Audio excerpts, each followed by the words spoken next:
Bon, c'est mieux, vous calculez même pas la peinture derrière moi. Franchement, j'ai voulu faire les travaux chez moi toute seule. J'ai fait la peinture. C'est une catastrophe. Concentrez-vous sur moi, calculez pas ça. Coucou tout le monde, j'espère que vous allez bien. Bienvenue sur ma chaîne. Aujourd'hui, on se retrouve pour une nouvelle vidéo. Je suis trop contente de vous retrouver. Je suis trop contente. Avant de commencer, je voulais vous remercier. Je vous remercie d'être là, d'avoir cliqué sur ma vidéo. Je vous mets mes réseaux juste en bas, donc vous pouvez m'ajouter, ça me ferait super plaisir. N'hésitez pas à vous abonner à ma chaîne, à commenter, à liker, aussi à activer la cloche de notification, comme ça vous serez au courant de quand je vais poster des vidéos. Donc tout de suite, je vous laisse avec mon intro. 1, 2, 3, funk it.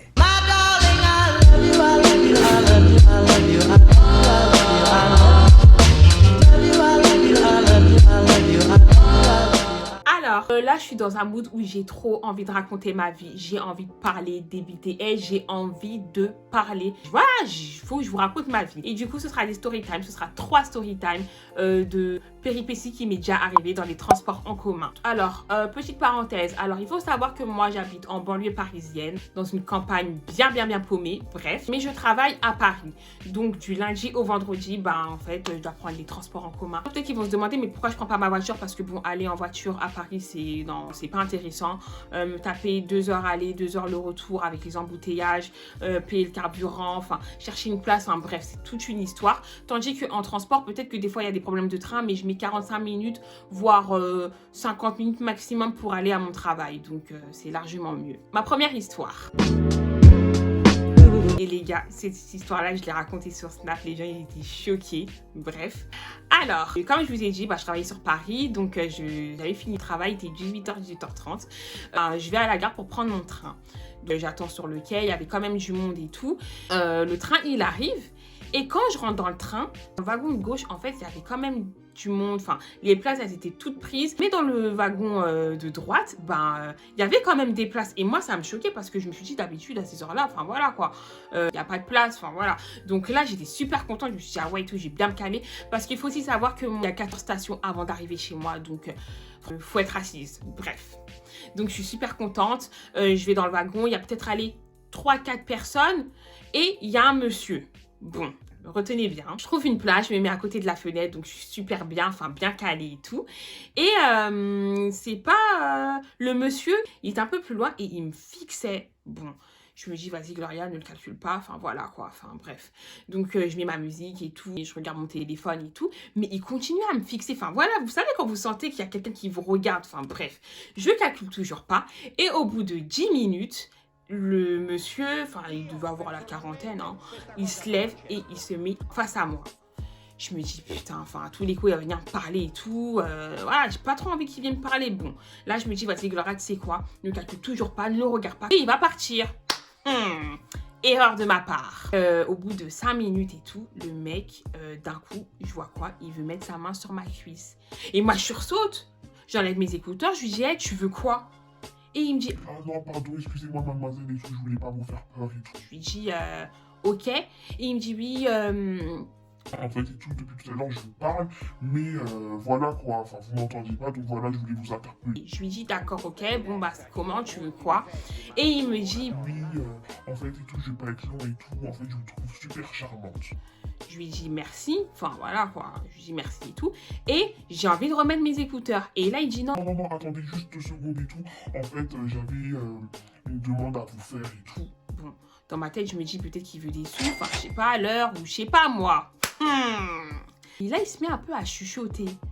Il me parle d'une voix, enfin, il parle un peu doucement et il me regarde et il me dit Et oui, en fait, voilà, je voulais vous demander, est-ce que c'est possible d'enlever votre chaussure et d'embrasser vos pieds?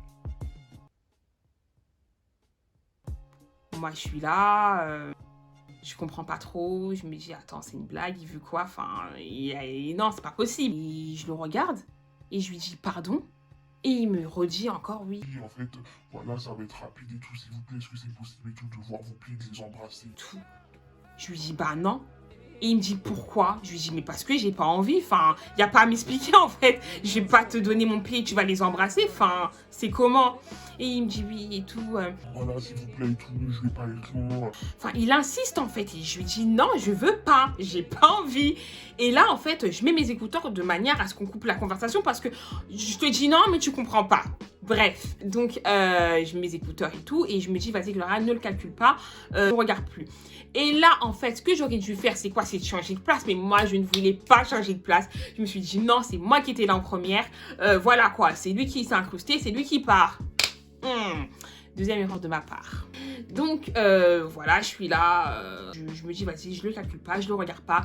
Je reste à fond sur ma musique. Il va partir à un moment donné. Et là, et tout, il reste en face de moi. Et je sens qu'il me fixe toujours autant. Mais voilà quoi, j'essaye de pas le calculer, de pas le regarder.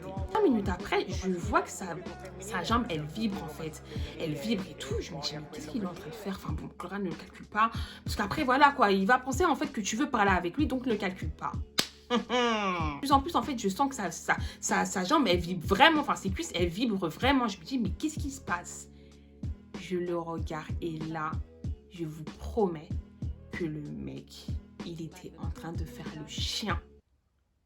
Genre vraiment le chien, il sortait sa langue et tout en me fixant. J'étais dans l'incompréhension. Je me suis dit, mais là en fait, il me fait laquelle? En fait, il me fait quoi là, le tonton? Il fait quoi? Et moi, je suis là, je le regarde, je le fixe. Et là, je me dis, bon, vas-y, Gloria, tu sais quoi, t'aimes bien ta place, mais au bout d'un moment, il faut que tu prennes tes affaires et que tu te barres. Puis là, je rassemble les affaires et tout. Et je le regarde et je lui dis, écoutez, là, je vais prendre mes affaires et je vais partir. S'il vous plaît, me suivez pas, en fait. Donc, je prends mes affaires et tout, parce que bon, voilà, au bout d'un moment, moi aussi, je commençais un peu à avoir peur. Je me suis dit, attends, à tous les coups, le mec, il fait le chien, il va mordre ou je sais pas ce qu'il va me faire. Donc, je prends mes petites jambes et tout, je vais vers la porte et tout. J'attends et tout qu'on arrive à la station pour descendre. Et en fait, je le regardais et tout, et il faisait toujours le chien. Oh, et j'étais choquée, je me suis dit, mais voilà quoi, faut que je me barre vite et tout. Et voilà, bah, on arrive à la station, j'appuie, et je pars 3-4 wagons après, et voilà, après je suis partie, enfin... Voilà quoi, il m'a pas suivi, mais bon bref, franchement, c'était de la folie, c'était du gros n'importe quoi. Bon. Ça, c'était il y a pas si longtemps que ça. C'était un jour comme ça où je m'étais réveillée du pied gauche, j'étais énervée, j'étais pas bien. Vous savez, il y a des moments comme ça où vous n'êtes pas bien, vous êtes énervé contre tout le monde. Et j'étais dans un mood où je voulais parler à personne. Bref. Donc ce jour-là, je travaillais aussi. Ça s'était super mal passé au travail, j'étais pas bien. Enfin, voilà quoi, j'étais au bout de ma vie. Je voulais simplement rentrer chez moi, prendre une douche, dormir. Et parler à personne, bref. Donc je finis le travail, je suis énervée, voilà quoi. Même scénario, hein, je vais à la gare et tout pour attendre mon train et tout. Et enfin, comme je vous ai dit, moi j'habite à l'avant-dernière station du train. Donc plus on avance dans le trajet et plus il y a des gens qui partent. On arrive à 4-5 stations de chez moi. Il n'y a plus beaucoup de monde et tout dans le wagon. Il y avait une bande de garçons comme ça là, enfin bref. Et il y avait une jeune fille, visuellement, je lui donnais 14 ans, 15 ans. Quelques temps après, il y a un mec qui rentre dans le train, donc voilà, et il s'installe en face de la jeune. Jusqu'à là, il n'y a rien de ouf. Moi, j'étais avec mes écouteurs, musique à fond, enfin voilà quoi. Mais quelques temps après, je vois en fait que le mec, il parle avec la jeune fille. Il devait avoir la quarantaine. J'aurais donné cet âge-là. Et je vois qu'il parle avec la fille. En fait, je le vois parce que bon, je vois pas assez là vu qu'il a un masque. Mais je sens qu'il parle parce que voilà, il fait des gestes et tout. Donc, j'en conclus qu'ils parlent ensemble en fait. Mais je sais pas, je me suis dit, mais trop bizarre et tout. Enfin, il vient de rentrer et tout. Il lui dit quoi à la fille? Enfin, voilà quoi. Il est en train de dire quoi? Et moi, je voulais trop savoir. Donc, je me dis, bon, vas-y et tout, je vais écouter. Et je suis trop une commère. Mais là, ça a payé. Bref. Et je mets ma musique et tout sur pause et j'écoute la conversation. Mais j'étais choquée. Genre, le mec, il est là en train de dire à la jeune... Vas-y, depuis tout à l'heure et tout, je suis en train de forcer, passe-moi ton numéro. Et la fille, elle est là en train de dire, moi, mais... Non, monsieur et tout, je peux pas vous donner mon numéro. Moi, j'ai un copain, si vous voulez, je vous donne mon snap vu que vous assistez. Il est là, il dit, ouais, tu crois que moi, je suis ton petit? Je suis ton petit pour que tu passes ton snap? Et je t'ai demandé ton numéro et tout, donc commence à me donner ton numéro en rapide, comme ça, au moins, c'est fait et tout. Chacun rentre chez soi. Il insistait et tout. Et plus la conversation passe, et plus, en fait, je sens que le mec, en fait, il commence à monter crescendo. Et moi, ça commence à m'énerver. Parce que déjà, je vous ai dit, hein, j'étais déjà dans mon énervement. Mais je me suis dit, vas-y, je vois, il va aller jusqu'à où? Elle gérait, mais voilà, je commençais à sentir qu'elle voulait un peu, qu'elle allait presque donner. Et là, les gars, je vous promets, le mec, il dit quoi, la fille? Il dit, Écoute-moi bien, là on parle depuis tout à l'heure, voilà, on parle pour rien. Si tu me donnes pas ton numéro, et ben moi je vais te suivre jusqu'à chez toi. Tu verras que tu me donneras bien ton numéro. moi, je vous ai dit, j'étais énervée. Je pense que c'est Dieu qui m'a envoyé cette personne-là pour que je mette mes nerfs sur cette personne-là. Parce que bon, voilà, je pouvais mettre mes nerfs sur personne. Enfin, voilà, quoi. Là, Dieu, il m'a dit, voilà, tiens, prends, mets tes nerfs sur lui. Quand j'ai entendu cette phrase-là, j'ai pété les plombs. J'ai enlevé mes écouteurs. J'ai fait, hey! Et là, il me regarde. Et en fait, tout le monde me regarde parce qu'en fait, j'avais crié. Enfin... J'avais crié, tout le monde me regarde. Et je lui dis, mais tu vois pas, en fait, depuis tout à l'heure, en fait, tu forces, elle veut pas. C'est quoi ça? Et là, le mec, il a pété les plombs. En fait, là, ce que j'avais fait en criant comme ça, j'avais signé mon arrêt de mort et je lui avais donné, très clairement. Il pète une durite, il dit, hey, Tu parles à qui? Tu cries sur qui? T'es malade et tout. Comment ça tu viens? Tu te mets des affaires qui te regardent pas. D'ailleurs, qui t'a parlé? bon, effectivement, personne ne m'avait parlé, hein. Mais je sais pas, enfin, non, là n'était pas la question, en fait. Donc, il est là, il commence à péter les plombs, à me parler mal, à me traiter, tout, à m'insulter. Et moi, je réponds, je lui dis, ouais, et tout, ouais, depuis tout à l'heure, je suis en train de t'écouter. En fait, t'es en train de forcer, elle veut pas, en fait. Tu vois pas, en fait, qu'elle a pas ton âge, que depuis tout à l'heure, elle te dit qu'elle veut pas. T'es là, enfin, bref. Et moi aussi, je commence à donner des explications. Le mec, il commence à m'insulter. Il me traite de tous les noms d'oiseaux. Tous les noms d'oiseaux, il m'insulte.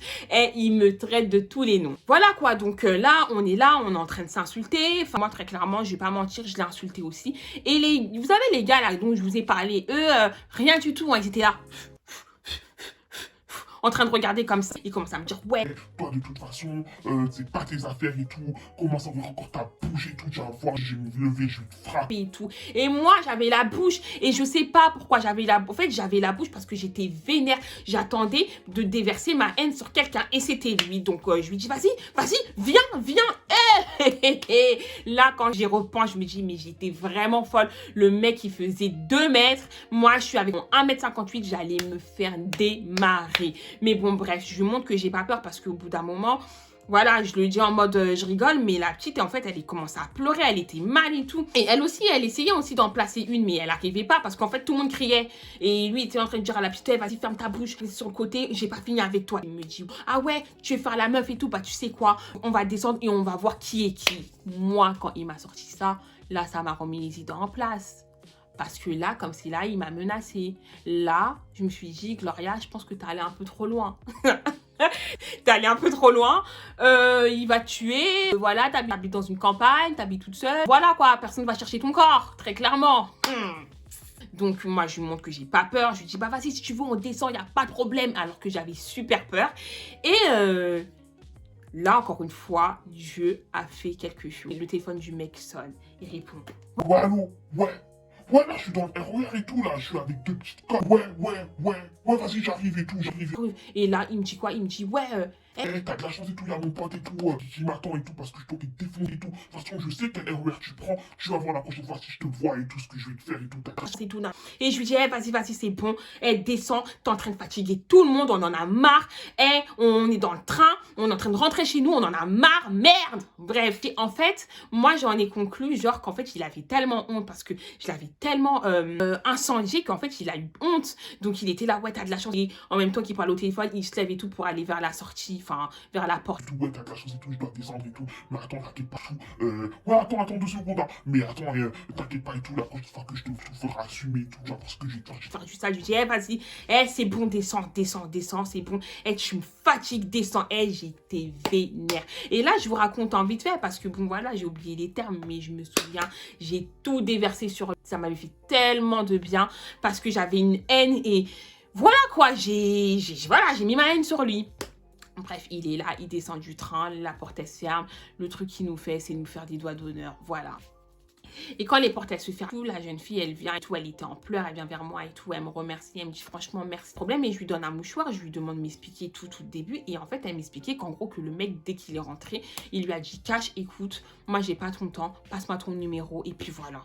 Et elle, voilà, bah non, elle a pas voulu. Et en fait, il insistait. Enfin, voilà quoi. Mais le mec, il était déter à prendre son numéro jusqu'à la suivre, jusqu'à chez elle. Non mais attends, on est où? Bref, elle me raconte ça et elle avait peur, enfin elle pleurait. Tout, elle devait descendre au terminus. Moi, je devais descendre un arrêt avant elle, donc je lui dis, bah vas-y et tout, tu veux que je te raccompagne à ta gare ou enfin tu veux qu'on fasse quelque chose, enfin voilà. Et en plus, elle m'avait dit son âge, elle avait 15 ans, enfin ça m'a fait trop de la peine. Je me suis dit peut-être que ça aurait pu être ma petite soeur. Et elle me dit non et tout, j'ai pas envie de déranger. Je lui dis, bah, appelle quelqu'un qui peut venir te chercher à la gare. Donc elle appelle son père ou son oncle. Donc voilà, il est venu la chercher à la gare. Je dis, bah vas-y, tu sais quoi, bah tiens mon numéro si tu veux, mais juste tu me dis simplement si t'es rentré. Enfin voilà, que je m'assure que t'es bien rentré. Donc elle a pris mon numéro. Et voilà, je suis descendue du train. Et la soirée, bah, m'a envoyé un message et tout pour me dire qu'elle était bien rentrée. Et j'étais là, enfin j'étais contente, elle était bien rentrée. Ma deuxième histoire est terminée. On passe à la troisième et la dernière histoire. Alors, je vous explique. Bon bah celle-là, elle est pas, enfin je vais pas trop mettre...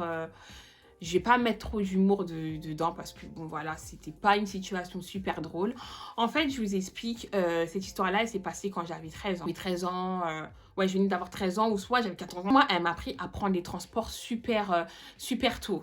Voilà. C'était un jour comme ça où en fait je devais faire du shopping avec ma mère et elle a pas pu, en fait elle avait un rendez-vous et moi j'étais trop dégoûtée, je voulais trop qu'on aille faire du shopping et tout et en gros je lui ai dit ouais mais maman s'il te plaît et tout, vas-y je vais toute seule et elle me disait non on va la semaine prochaine et moi j'étais déter à aller ce jour-là. Donc j'ai incité, je lui ai dit s'il te plaît jusqu'à elle m'a dit bon d'accord, bah, je te donne une moitié d'argent et comme ça la semaine prochaine on ira nous deux et puis on va compléter. Bah voilà, tu vas au centre commercial, fais attention à toi et tu m'envoies un message et tu m'appelles. Si tu vois que tu m'appelles et que je réponds pas, c'est que je suis à mon rendez-vous. Mais envoie-moi un message comme quoi que tu es bien arrivé. Et je devais aller avec une copine à moi. Mais malheureusement, cette copine-là n'a pas pu venir avec moi. Je sais plus pourquoi. Bref. En fait, pour aller au centre commercial, il y a deux itinéraires. Soit je prends 2 bus, mais c'était plus long. Ou soit je prends 2 RER et c'était moins long. Genre, j'ai gagné 30 minutes si je prenais le RER. Donc, je prends mon train. Après, je descends et je prends un autre train qui va me ramener devant le centre commercial. Je prends le deuxième train, il arrive à quai. Tout, il y avait quand même du monde, enfin il y avait 3 stations donc ça me dérangeait pas d'être debout, enfin voilà. Il y avait 3 stations avant d'arriver au centre commercial. Donc je suis là, j'attends. On arrive à la station d'après. Et là, il y a un monsieur qui rentre dans le train, un peu bizarre. Il avait bu, enfin, il était alcoolisé, il parlait tout seul, enfin, voilà quoi. Il était un peu chelou. J'avais un peu peur, mais bon, je me suis dit, de toute façon, la station d'après, après, moi, je descends, donc tranquille. Bref, donc le mec et tout, il rentre, il fait chier tout le monde, il est là, enfin, il n'arrive même pas à tenir debout, enfin. Alors, maintenant, le train, il arrive presque au centre commercial, donc il ralentit un peu le train, comme il arrive à quai. Et je me dirige vers la porte parce que je suis bientôt arrivée. Et au moment où, en fait, le train arrive sur le quai, j'ai envie d'appuyer sur le bouton et pour descendre du train, je sens quelqu'un qui met une main derrière, mais une vraie main. Là, je me retourne et je vois que c'est le monsieur, le mec bizarre qui était rentré dans le train. Et vous savez, quand il s'est passé ça, genre, j'ai bloqué et tout, j'étais choquée. Et je me rappelle et tout, sur le côté, il y avait deux adultes comme ça, là, 2 grands-papas comme ça. Je les regarde, mais genre, je les regarde, enfin, pas pour qu'ils fassent quelque chose, mais en gros, est-ce que vous avez vu ce que moi j'ai eu, en fait? Et là, ils me regardent et ils tournent leur tête, comme si de rien n'était. Bref, bah, j'étais arrivée à ma station, donc je descends. Je me rappelle, je descends les escaliers pour aller vers le centre commercial. Et là, je me mets à pleurer toutes les larmes de mon corps. Et je pleure. Tout le monde me regarde. Je suis en train de pleurer, mais d'une manière... Bref, donc voilà, j'avais plus le goût en fait d'aller faire les magasins. Donc là, je me décide de rentrer chez moi. Pas en RER, mais en bus. Comme je vous ai dit, il y avait un autre itinéraire. Donc j'ai pris le bus. Dans le bus, je faisais que de pleurer. Je suis rentrée chez moi, je pleurais. J'allais aux toilettes, je pleurais. Et je pleurais. En fait, je pleurais de honte. J'étais énervée contre moi. Je me disais, mais putain, peut-être que c'est moi le problème. Peut-être que c'est la manière dont je me suis habillée. Enfin, je me rappelle que j'étais vraiment dégoûtée. C'est la première fois qu'il m'arrive un truc comme ça. Ma mère, elle est revenue de son rendez-vous et elle vient me voir, elle me demande oui, alors et tout, ça va et tout, t'as acheté quoi? Et elle sent que je suis bizarre. Je lui dis non, j'ai rien acheté. Elle me dit oh, mais pourquoi? Et elle insiste et tout. Et je ne lui ai jamais dit pourquoi j'étais mal. Je voulais pas lui faire de peine. Je m'en voulais. En plus, je me suis dit, vas-y, en plus, elle voulait pas que j'y aille, mais je suis quand même partie. Donc, je lui ai jamais rien dit jusqu'à maintenant. Et genre, ce jour-là et tout, elle m'incitait, elle disait, mais qu'est-ce qui se passe? Qu'est-ce qu'il y a? Et je lui disais, oui, je me suis embrouillée avec la fille, là, enfin, ma copine qui était venue avec moi et tout. Je lui ai prétexté ça, que je m'étais embrouillée avec elle et tout. Mais elle sentait qu'il y avait un truc, mais voilà, je faisais comprendre, en fait, insiste pas. Et cette histoire-là, en fait, elle m'a suivie parce que j'arrivais plus à prendre les transports. Heureusement que j'étais dans un petit collège qui se trouve à côté de chez moi. Et après, j'avais déménagé chez ma soeur. Et quand ma mère, elle me disait, oui, va déposer l'argent, je ne sais pas où. Genre, va déposer, enfin, prends-moi un service, va, je ne sais où. Et en fait, non, je faisais tout pour esquiver. Tellement que j'avais une appréhension, en fait, j'avais mal au ventre. Bref, ça m'a suivi un long moment, ce truc-là. Bon, bref, voilà, c'était ma troisième et dernière histoire. J'ai un petit message à vous faire passer. Bon, c'est vrai que je voulais grave raconter ma vie, je voulais grave parler et tout. Mais il y avait deux petites choses que je voulais vous dire. Déjà, prendre soin de vous. Franchement, faites attention à vous. Les trois histoires que je vous ai racontées, bon, il y en a certaines où j'ai mis un peu d'humour et tout. Mais c'était pas si marrant que ça. Heureusement, il m'est rien arrivé. Mais il y a certaines personnes, peut-être même vous qui me regardez, vous avez déjà subi des choses pire que ça. Et franchement, je comprends pas en fait qu'en 2021, tu peux te faire agresser dans le train. Et moi, ce qui me fait le plus mal dans ces situations-là, c'est que en fait, il y a des témoins. Je demande pas à ce que vous faites preuve de courage, vous êtes là, vous allez au front, parce que si vous faites gueule, faudra pas dire c'est moi et tout. Non, je vais pas ça. Mais en fait, je demande juste un minimum. C'est-à-dire que, voilà, essayez un peu de pas faire les aveugles. Enfin, je sais que c'est compliqué, mais genre, je sais pas, essayer de crier ou appeler la police. Et même, je crois qu'il y a même un numéro où quand on est témoin d'un truc et tout, on peut envoyer un message. Il y a tellement d'articles, il y a tellement de choses qui se passent, des personnes qui se font agresser sexuellement, qui se font violer dans le train. Je comprends pas. Et il y a des gens qui sont là, mais je ne comprendrai jamais. Il y a tellement de choses à faire. Enfin, même tirer la sonnette d'alarme. Bon, je sais, on va me dire, ouais, mais non, mais on est pressé. Non, mais ouais, je sais, mais si ça peut sauver une vie, pourquoi pas le faire? En tout cas, j'espère que mes storytime vous ont bien plu. Je ferai plein de storytime parce que voilà, il s'est passé plein de choses dans ma vie, plein de trucs bizarres. Voilà, faites attention à vous. En tout cas, moi, je vous fais plein de gros bisous. Et on se dit à plus tard pour une nouvelle vidéo. Bisous! To myself, what a wonderful world.